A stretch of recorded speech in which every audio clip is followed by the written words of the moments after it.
Hello everyone, once again very warm welcome in my video. आप सबका स्वागत है। I am Dhananjay from Dhananjay classes Aligarh. जैसा कि मेरे रेगुलर व्यूअर्स जानते हैं कि मेरा डिस्कशन चल रहा था मेरे लास्ट वीडियो में how to calculate the electrode potential of zinc. तो उस वीडियो में मैंने आपके साथ डिस्कशन किया था कि हम किसी भी मेटल के इलेक्ट्रोड पोटेंशियल का कैलकुलेशन कैसे करते हैं।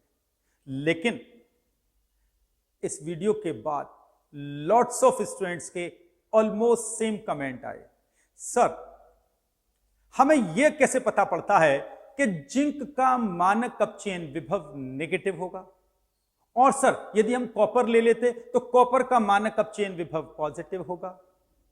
तो सर प्लीज हमें यह कैलकुलेशन करना सिखाइए और हमें बताइए कि हम ये कैसे डिसाइड कर पाते हैं कि जिंक का मानक अपचयन विभव नेगेटिव कैसे है और कॉपर, सिल्वर, गोल्ड, प्लेटिनम जैसी धातुओं के मानक अपचयन विभव पॉजिटिव कैसे है। सर बहुत कंफ्यूजन है। तो आइए माय डियर्स, इस वीडियो के माध्यम से मैं कोशिश करूंगा आपकी उस प्रॉब्लम को सॉल्व करने की। तो उसके लिए मैं दो डिफरेंट हाफ सेल ले लेता हूं, एक जिंक का और एक कॉपर का, और इन दोनों को इंडिविजुअल क्लियर करता हूं आपको कि कैसे जिंक का मानक अपचयन विभव नेगेटिव हुआ और कैसे कॉपर का मानक अपचयन विभव पॉजिटिव हुआ। तो आइए उसके लिए सबसे पहले एक डायग्राम डिजाइन करूंगा जो नीड भी है हमारी।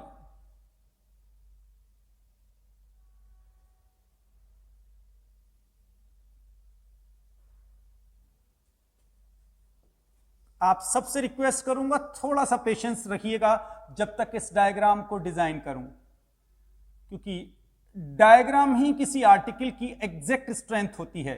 यदि आपको डायग्राम एकदम क्रिस्टल क्लियर है तो डियर मैं कह सकता हूं कि आपको इस आर्टिकल को समझने में बिल्कुल भी परेशानी नहीं आएगी। तो इसीलिए सबसे पहले मैं आपके साथ एक डायग्राम डिस्कस करने जा रहा हूं, और यह डायग्राम डिजाइन कर रहा हूं जिंक का मानक अपचयन विभव निकालने वाला। तो इसके लिए मैं क्या कर रहा हूं, जिंक के अर्ध सेल को मानक हाइड्रोजन इलेक्ट्रोड के साथ जोड़ रहा हूं। जिंक के अर्ध सेल को मानक हाइड्रोजन इलेक्ट्रोड के साथ ऐड कर रहा हूं, जिससे आपको आसानी से इन दोनों के बीच कैसे इलेक्ट्रिसिटी फ्लो हुई, कैसे जिंक का मानक अपचयन विभव नेगेटिव आया, ये सारी कैलकुलेशन सिखा सकूं।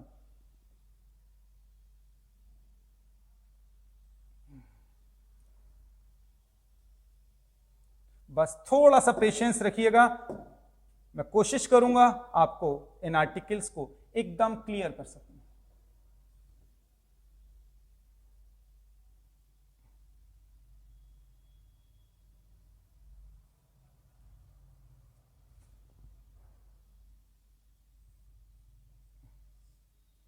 बस ये पेशेंस आपका इस डायग्राम बनने तक है।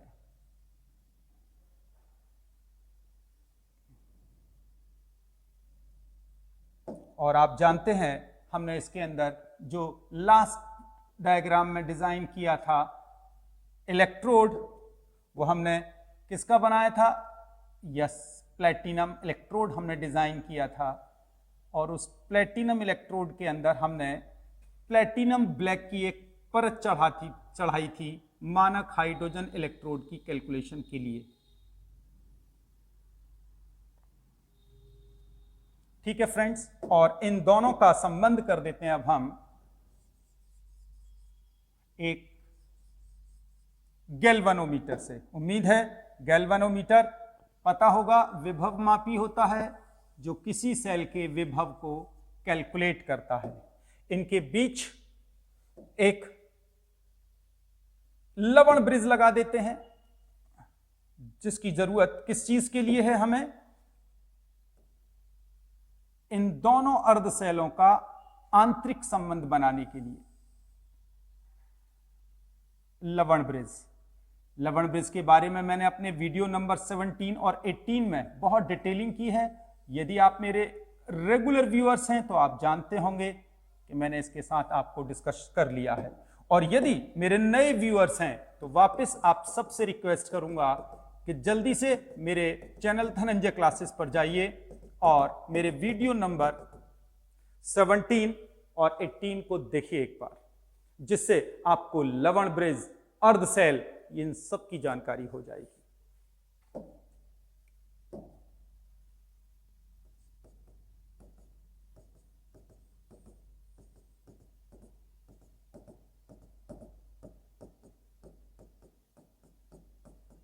यदि आप भूले ना हो तो इन सबको अब हम एक बार इन सब के नाम लिख लेते हैं। कौन क्या है यहां आपको याद होगा, दैट वॉज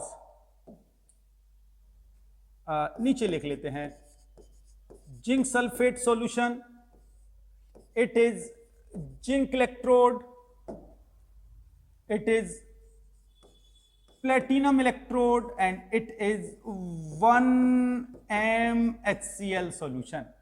उम्मीद है याद रहा होगा। और इन सब के लिए मैंने दो कंडीशन और बताई थी आपको, यदि भूले ना हो तो मैं याद दिला देता हूं।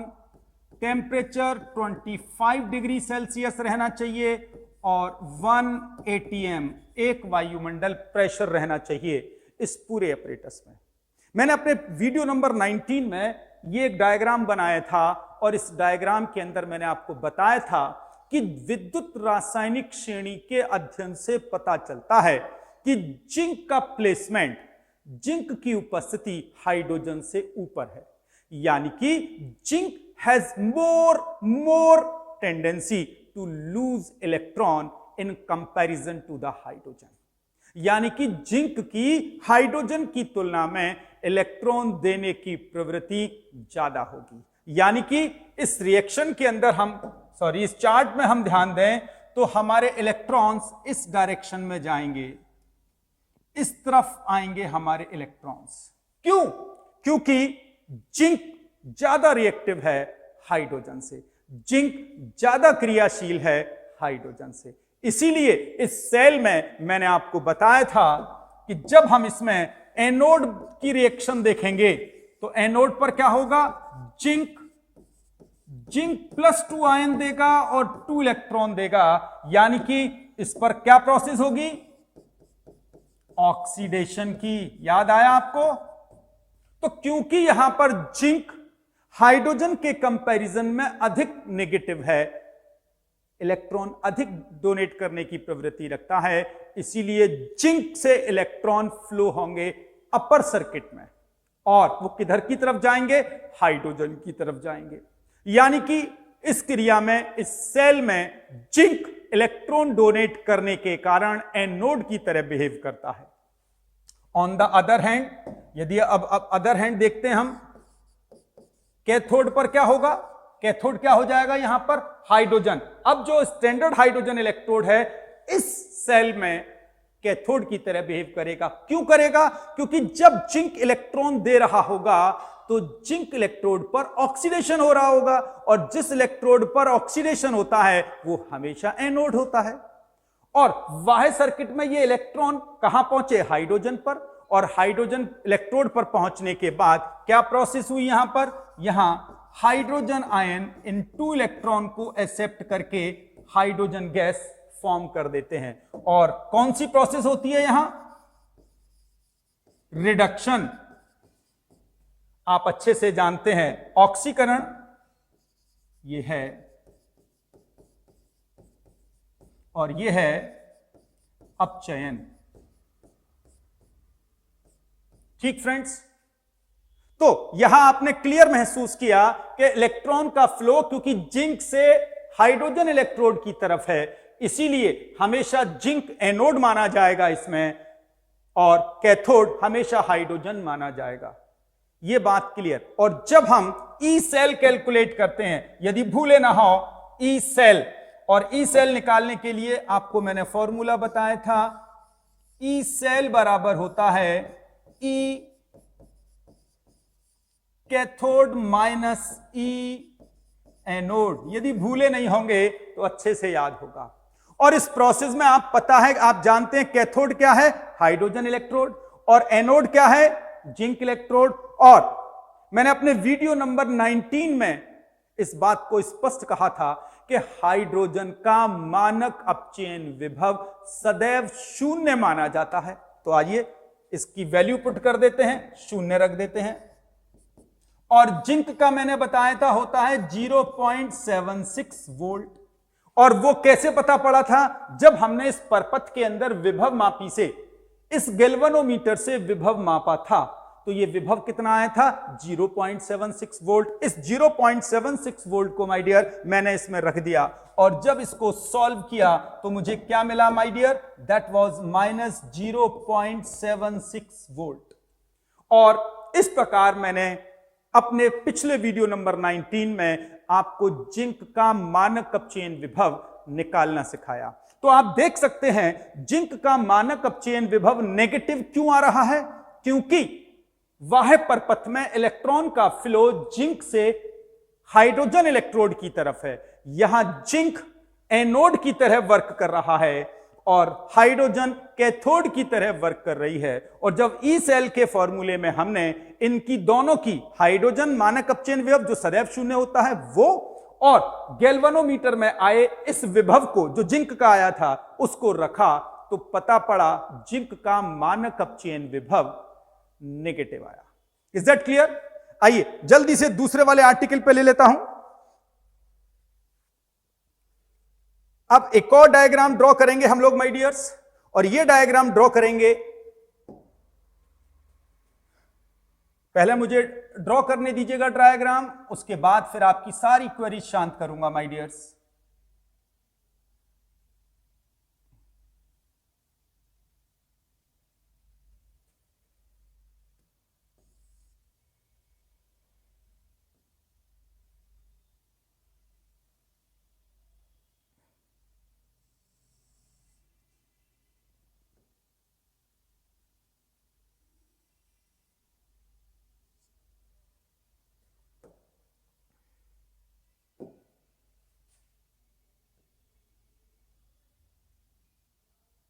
अब की बार इस डायग्राम के माध्यम से हम किसकी कैलकुलेशन करेंगे? मानक अपचयन विभव किसका? यस, ठीक याद रख पा रहे हैं आप, कॉपर के मानक अपचयन विभव की कैलकुलेशन करूंगा और आपको दिखाऊंगा कि क्यों कॉपर का मानक अपचयन विभव हमने यहां पॉजिटिव माना है, या हम पॉजिटिव मानते हैं। आज इस आपके जो एक क्वेश्चन है, एक तनाव है, उसको सॉल्व करूंगा इस वीडियो के माध्यम से। तो आइए जल्दी से पहले हम वापस अपने इलेक्ट्रोड्स पुट कर लेते हैं।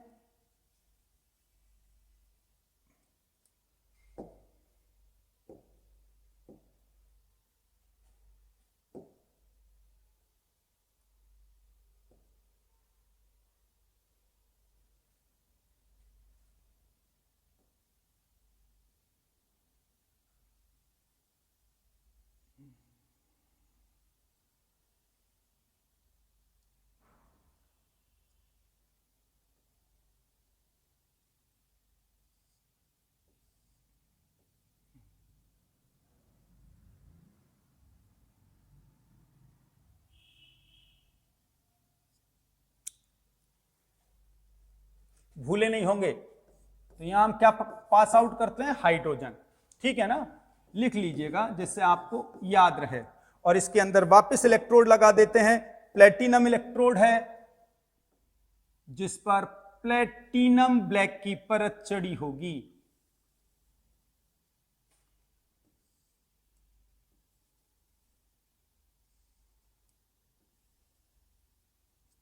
ठीक फ्रेंड्स, और इन दोनों का संबंध अब हम किससे कर देंगे? गैल्वेनोमीटर से कर देंगे आउटर सर्किट में।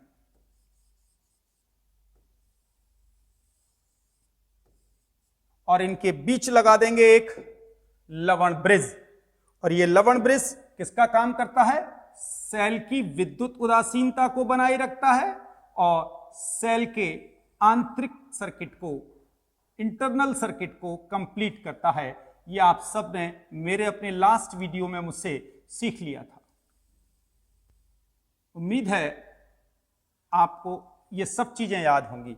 अब की बार हम इसमें सॉल्यूशन और इलेक्ट्रोड्स अलग अलग ले रहे हैं। यदि भूले ना हो, अब की बार यहां हम लेंगे कॉपर सल्फेट और ये रॉड होगी हमारी कॉपर की, और उसके बारे में आप जानते हैं ये हमारी है प्लेटिनम इलेक्ट्रोड, और इसके अंदर वापस हम सॉल्यूशन भर देंगे। कौन सा सॉल्यूशन होगा? HCl का 1m सॉल्यूशन, यानी 1m HCl सॉल्यूशन। उम्मीद है यहां तक सब कुछ क्लियर होगा आप सबके लिए।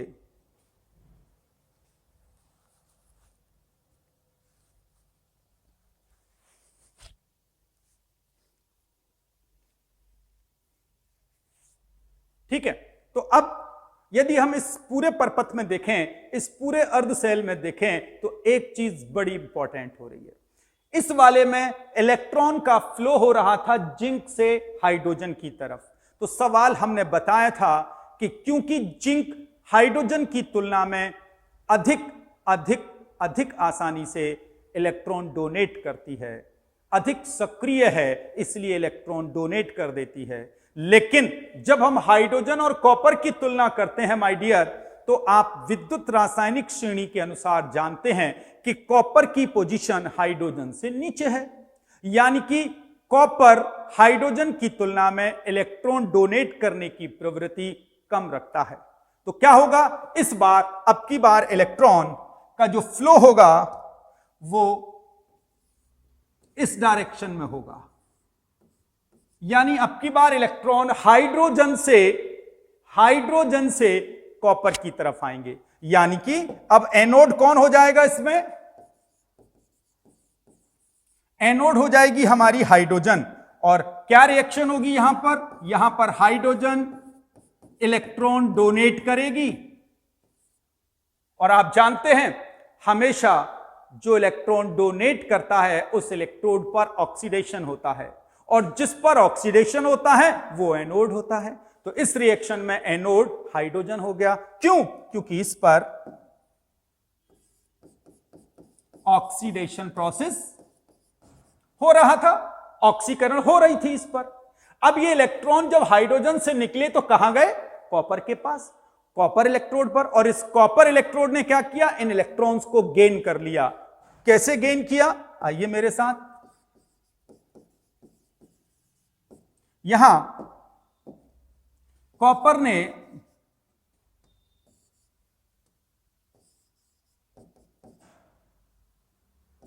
इन इलेक्ट्रॉन्स को गेन कर लिया, और कॉपर में क्या हो गया? रिड्यूस हो गया, अपचयित हो गया माय डियर, यानी यहां क्या हो गई? रिडक्शन हो गया। तो आपने देखा इस सेल में जब हमने कॉपर अर्ध सेल को मानक हाइड्रोजन इलेक्ट्रोड से जोड़ा, तो कॉपर हाइड्रोजन की तुलना में कम सक्रिय होने के कारण हाइड्रोजन से इलेक्ट्रॉन लेता है। और क्योंकि अब मानक हाइड्रोजन इलेक्ट्रोड से इलेक्ट्रॉन लेता है, इसीलिए मानक हाइड्रोजन इलेक्ट्रोड इस सेल में एनोड की तरह काम करेगा। और क्योंकि कॉपर इलेक्ट्रॉन ले रहा है, इसीलिए यहां कॉपर कैथोड की तरह कार्य करेगा। क्लियर है? और आप अच्छे से जानते हैं, हम जब ई सेल निकालते हैं, ई सेल वो बराबर किसके होता है? ई कैथोड माइनस ई एनोड के। उम्मीद है याद रहा होगा, अभी भी मैंने आपको बताया था। अब ई कैथोड और ई एनोड जो दोनों अर्ध सेल हैं, उनके विभव यहां रख दो। तो अब कैथोड कौन सा है? कॉपर। और कॉपर का मानक अपचयन विभव कितना होता है? वो अभी आपने गैल्वेनोमीटर से निकाल लिया। जब आपने ये सेल बनाया तो इस सेल में जो विभव आएगा वो कॉपर का होगा। क्यों होगा कॉपर का? क्योंकि मानक हाइड्रोजन इलेक्ट्रोड का विभव तो 0 होता है। और जब हमने उस वैल्यू को यहां रखा, दैट वाज प्लस 0.34 वोल्ट। कितना था वो? 0.34 वोल्ट। और एनोड कौन है इसमें? एनोड है हाइड्रोजन इलेक्ट्रोड, और मानक हाइड्रोजन इलेक्ट्रोड की वैल्यू क्या होती है? हमेशा 0 मानी गई है। -0 पुट कर दो तो कितना हो गया? Plus 0.34 volt. Is that clear? इस प्रकार जब हमने मानक हाइड्रोजन इलेक्ट्रोड का संबंध कॉपर के अर्ध सेल से किया, तो मानक हाइड्रोजन इलेक्ट्रोड वहां एनोड की तरह काम करने लगा, और मानक जो अर्ध सेल था कॉपर इलेक्ट्रोड वो कैथोड की तरह कार्य करने लगा, तो ई सेल निकल के आया 0.34 वोल्ट। समझ में आ गया? तो इस प्रकार माय डियर जिंक का मानक अपचयन विभव माइनस में आया और इस प्रकार कॉपर का मानक अपचयन विभव प्लस में आया। क्लियर है? अब आखिरी सवाल, सर आपने इन दोनों अर्ध सेलों में इलेक्ट्रॉन का फ्लो तो बता दिया, लेकिन सर विद्युत धारा का फ्लो क्या होगा? मैंने आपको हमेशा कहा है, हमेशा विद्युत धारा का फ्लो इलेक्ट्रॉन के फ्लो के विपरीत होता है। यानी कि यदि इस सेल में इलेक्ट्रॉन इस तरफ जा रहे हैं तो इस सेल में विद्युत धारा इधर जाएगी। ठीक इस प्रकार इस सेल में इलेक्ट्रॉन इधर जा रहे हैं, इसलिए विद्युत धारा इधर जाएगी। तो उम्मीद करता हूं इस वीडियो के माध्यम से अब आपका यह प्रॉब्लम, यह तनाव खत्म हो गया होगा कि सर जिंक का मानक अपचयन विभव हम माइनस में क्यों लेते हैं और हाइड्रोजन का इलेक्ट्रोड विभव कॉपर का इलेक्ट्रोड विभव पॉजिटिव क्यों लेते हैं। तो माय डियर आज अपनी वाणी को यहीं विराम दूंगा, फिर नेक्स्ट वीडियो में एक नए आर्टिकल के साथ आपके साथ जोड़ूंगा। और अब नेक्स्ट वीडियो आप किस आर्टिकल पर चाहते हैं मुझे कमेंट करके बताइएगा, जिससे मैं अपने नए वीडियो में आपकी उस परेशानी को शामिल कर सकूं। इस वीडियो को देखने के लिए थैंक यू वेरी मच। नमस्कार।